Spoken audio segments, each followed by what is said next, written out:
So I usually play 5-minute chess, and you'll see here the game I'm going to go through is 5 minutes.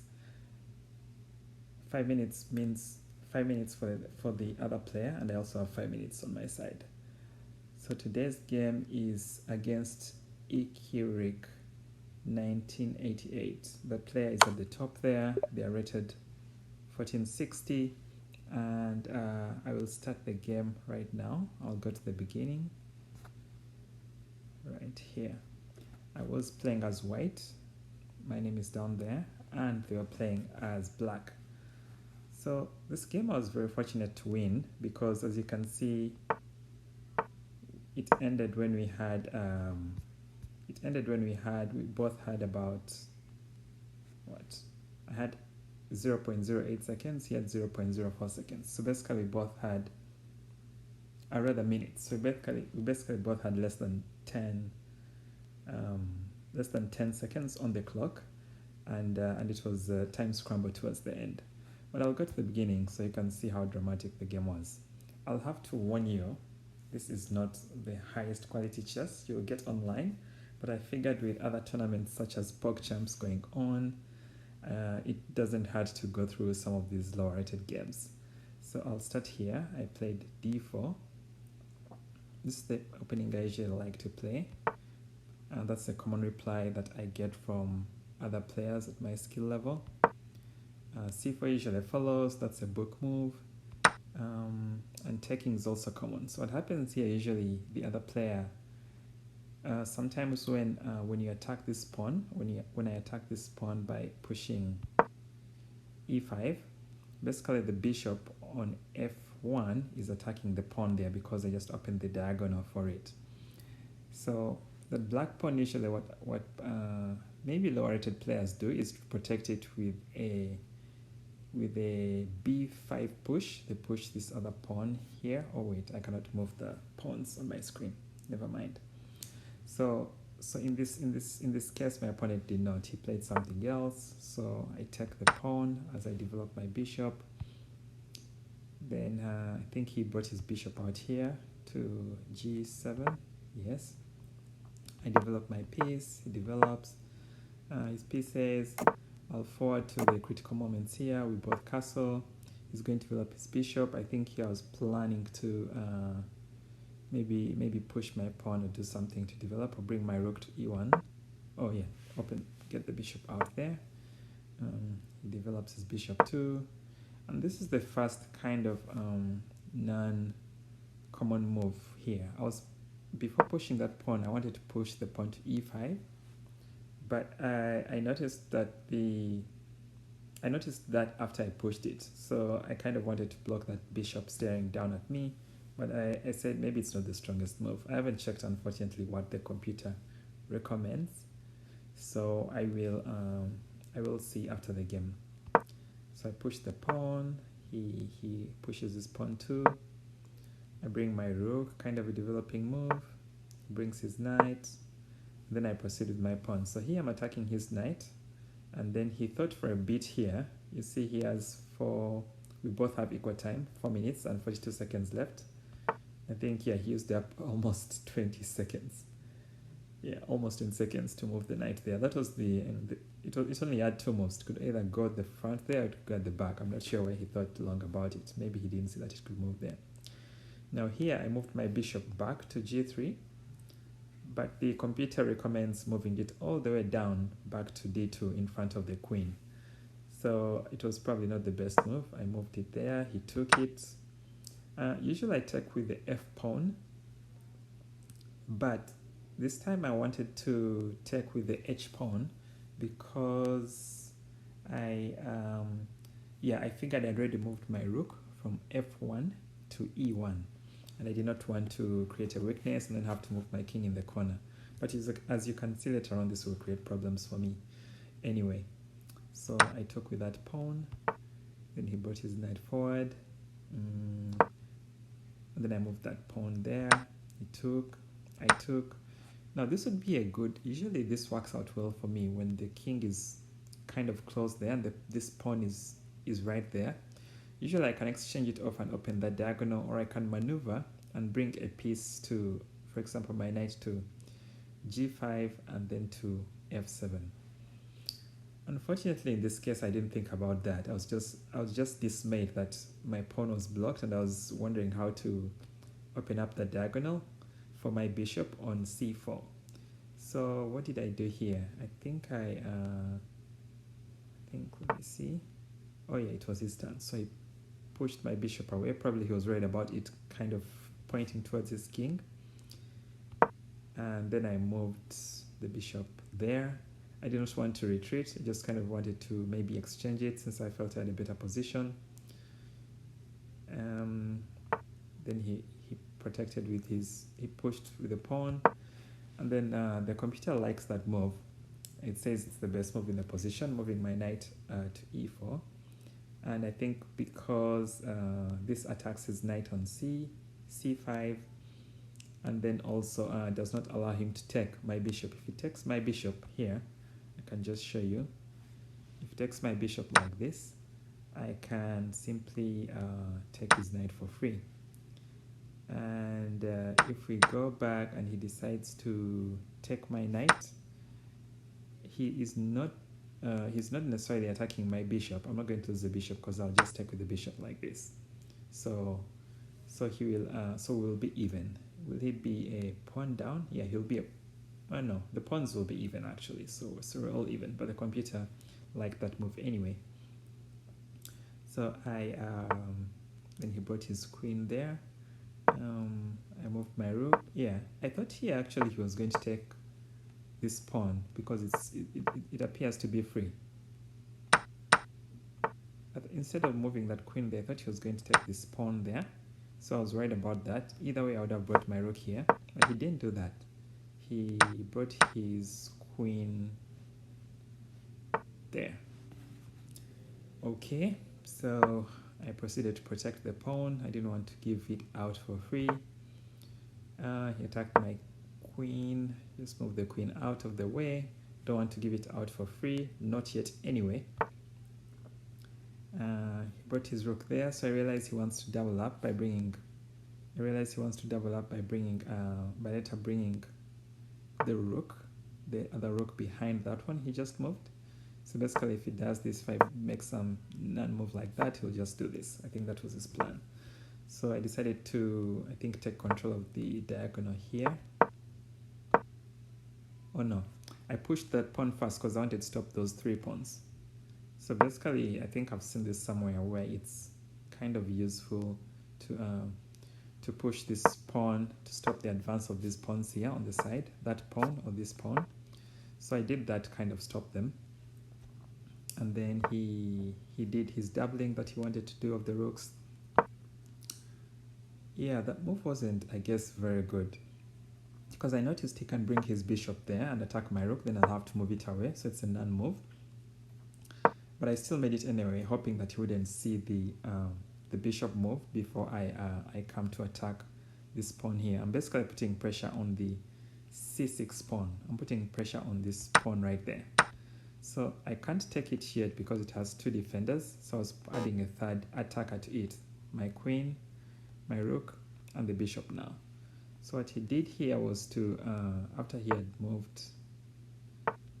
moved my rook there, he moved his rook back. So I kind of thought, I guess it was a wasteful move earlier to move the rook there because he first moved it there, then I attacked this pawn, then he moves it back. So I guess he could have done, his bishop move was better.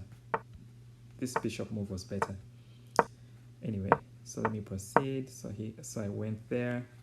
I'm not sure why I played that. But the computer doesn't like it. It says it's the worst move in the game. And basically that move is bad, I think, for a number of reasons. First, it opens up, once I move there, it opens up this line to the rook attacks. And also already, this line, the queen was already pointing here. So it opens up that diagonal, this diagonal for the queen, and for the rook, that rank for the, sorry, that file for the rook. Although my queen is now protecting it, my queen, basically this queen is protecting this pawn. Once I moved the knight away, I basically created options for the rook and for the opponent's rook and queen to attack. And then secondly, I just gave him a nice pin right there like that. So that's what he did. He's not blind. I thought I could move my pawn like this, but of course it's pinned there. So now you can see the reason why my move earlier of not using this pawn to take instead of this one and then moving the king to safety was not very good, because if the king was away here, I wouldn't have issues of being inside the pin, inside this pin with a queen. So anyway, my knight is attacked there, so it's basically a free knight. So here I'm losing the game. I think by this time we are probably down to 2 minutes. So I moved there, I made the situation worse. So from bad to worse. Now this happens commonly for many chess players. At least for me, maybe not many chess players, but at least it happens for me, in that when you make a bad move, instead of salvaging the situation, you follow it with another bad move. So this move the computer does not like at all. It says it's probably the second worst move I made, if not the worst. And here he just, he basically, after I made that double blunder by first putting the knight there, allowing it to be pinned to my rook, then, what else? Oops, sorry about that. Tap into the game. Okay. I'll go back here.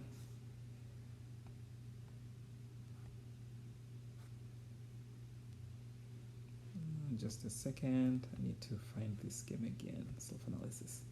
All right. So I think I was somewhere here. Yes, I moved there. I moved. Oh, no. Okay, so I basically moved my queen here.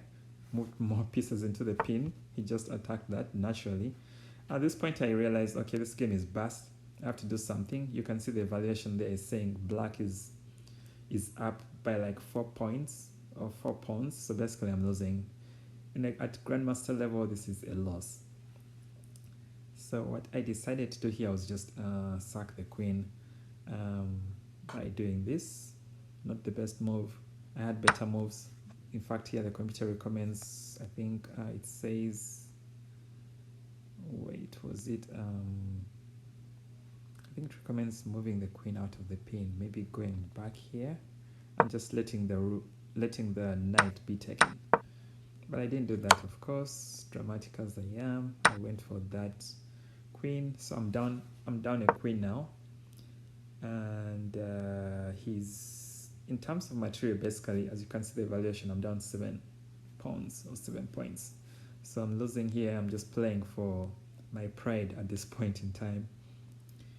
Okay, so he moved his queen when I attacked it, and now here I started getting some counterplay.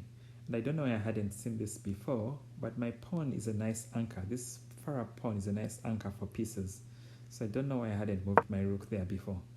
And it's exactly... Oh, no. I first had to get, of course, my knight to safety because I'd just given up a queen for it.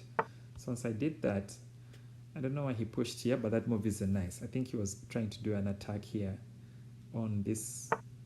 He was basically wanting this bishop to attack this bishop. And in this case, if you're winning, it makes sense to exchange pieces and kind of simplify the game. And I think that's what my opponent was trying to do, he or she. So by moving that pawn, though, he didn't realize that when I take it, I don't know why this keeps going off. Let me just get this game again.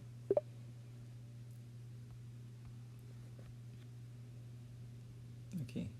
By moving this pawn, he didn't realize when I take it, I'm attacking his queen, so he has to do something about that first. So move this queen away, brought my rook in, so basically now I'm winning another piece, and this, once I win that piece, our points will be even, because now I'll have, he has a rook and a bishop, I have a rook and a knight, and then I have 4 pawns, he has 4 pawns, 5, no, we both have 5 pawns.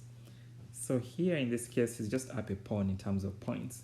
And you can see the evaluation saying black is up, has an advantage of 1.56. So basically, the advantage has been reduced drastically. Now here, once the king moved there, the computer says he should have actually moved this pawn to safety. it doesn't matter because I didn't see it and I didn't take it. I just doubled my rooks. Now this is again another move that the computer didn't like. The computer did not like. Apparently, I should have just taken this pawn and reduced my deficit. But I guess because my play isn't at the GM level, anywhere nearby GM level, I just have this idea that doubling rooks is good on the file, and that's what I did before even thinking about it. You also have to notice in this case, I think we're down to under a minute. I was probably down to 40 something seconds. Oh, okay, I wasn't yet down seconds, but he has a minute and 47 seconds. I have a minute and 30 seconds. So I take that piece and I dilly-dallied. I almost spent, if you notice there, I spent 30 seconds trying to decide whether I should take with the rook or the bishop. Totally unnecessary because this is a 5-minute game. 30 seconds is a huge chunk. It's about 10 or 10%, I guess, it's at least 10%, I think, of the time, if I'm not mistaken, if my math serves me right. Well, wait, let me think about it. 1 minute is 20%. Yeah, I guess that seconds is 10%. Really? 1 out of 5. Yeah, that's 20. Yeah. Anyway, I digress. So I took this, and then I doubled the rooks, moved the pawn to safety, I started attacking the queen. Here I was trying to buy time because my time is now down to 45 seconds, and I was happy with the draw. So I moved this queen there, I moved my rook there, he moved his queen back. So basically I was just going to move the queen, my rook back to attack the queen so that he or she can maybe off a draw. But in making that last move he just did with the queen to c4, he had blundered terribly because now he left this unguarded, the e7 pawn unguarded. And so I should have taken, if I go here basically and show you what I'm talking about, I should have taken this pawn because it's unguarded. Before, when he moved, when I attacked him like this, basically when I doubled there, he pushes his piece. I can't take this pawn because it's protected by the queen. So when I attack him there and he moves here, still protecting this pawn but also attacking my bishop here. So I move there to protect the bishop. Now he moves away. Now he's not protecting the pawn anymore and I can take it. I didn't see that. Totally missed it. The best move, in fact, here at this stage, instead of attacking with that rook, the computer likes attacking with this rook. Then here, if he checks, I just come here, then he doesn't have anything else.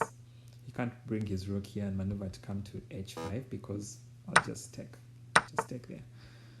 So, and then once he moves the queen away or does something, then I can take here, and then I can infiltrate like that.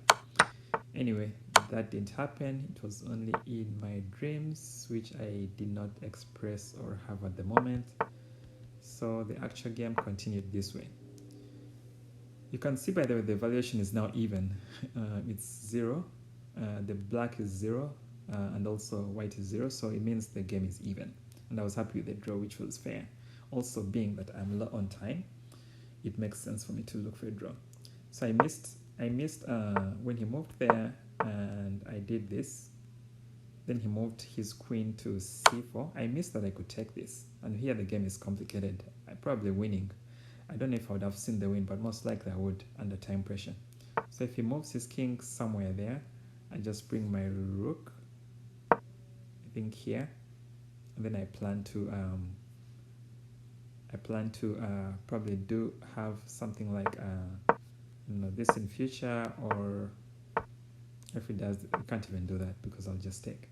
Anyway, here it's kind of good for me. And of course, if he moves here, I think this would be very strong.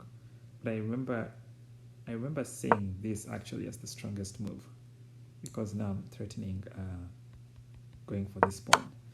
Anyway, so I moved there. No, that's not the actual game.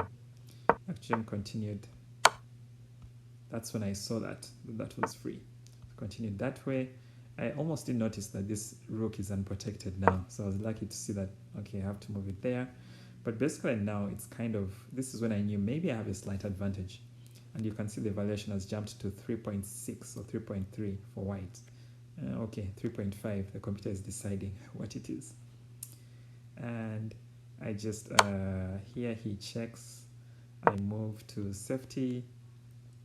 Then he did what? He tries to push there, attacking my knight, which I'd already seen. I just had to decide whether to go here or go here. I kind of felt here was loose, was leaving my knight hanging. I may need to protect it later, but the computer says this check is the best. It's better than this check, which I did in the game. So I went here, and as they always say, knights on the rim are dim. So sometimes I think the rules, it's just easy to follow the rules, especially if you're under time pressure. So if I'd done this, and then he moves like somewhere there, I needed to, wait, how would I follow this up? I think this is good.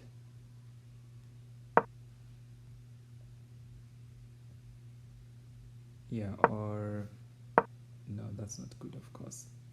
Giving it away for free. Maybe that, attacking the queen, and then later dreaming of bringing the rook to d5. Anyway, as it went, I checked the king there. King moved to h5. I took that free pawn. Now here I missed a mate. Mate in 2, I think. Basically, I should have done that. The king cannot go here because of the knight. Can't take my knight. And all he has to do is this. And then I take here. And he has to do this. And I take here and I'm winning. Alternatively, if he does this on the first try, I take here and wait, is that winning? Maybe not, he moves there. What do I take here? I don't know how the game would have turned out, but the computer said it was a mate in 1 or 2. So I took that, go for material. I have very few seconds left. Let me see the actual time here on the clock. Oh yeah, I had 43 seconds. No, this is much earlier. So the actual time in this position is, oh yeah, the time has caught up. He was thinking a lot here too, because things weren't looking good for him. The tables had turned. You can see I was on 22 seconds earlier, and he had more than double my time, almost 50 seconds. And then once I made this move there with the rooks, he kind of thought for over 15 seconds there to move the queen to check, and then he thought for another 15 seconds to find that move. I think he saw things weren't good for him, so I check him, moves to the corner. I take that, moves the queen there. I think he wants the free pawn on f2. I just move there. Basically, still the rook move to d5 was still good. It was still mating actually in 1 or 2. So I just move there to get another queen. He takes my pawn on f2. Now he has 4 seconds. I have 9 seconds. And by this time, the chess.com timer is blipping. So you're really under pressure. You just have less than a few seconds. And if you lose on time, it doesn't matter the position of your opponent's pieces or your pieces. The game is merely lost. So I got the queen there, and I think at this point he resigned. Yeah, that's when he resigned. Or he just let his clock run out. But I thought giving up my queen was kind of a good decision in this game. It worked. I mean, logically speaking, it wasn't the best, but it worked at this point in time because I'd blundered so badly around that time. So it just made sense to kind of complicate the position and see what my opponent does. Unfortunately, it worked in my favor. And just for kicks, I want to see how this game would have continued if we had more time. So I check him here. He maybe goes there. I would most likely bring another check here. What he goes, he has no squares to run to. The king has no squares, so he just has to go here. He's most likely not going to give up the queen, so he has to go here.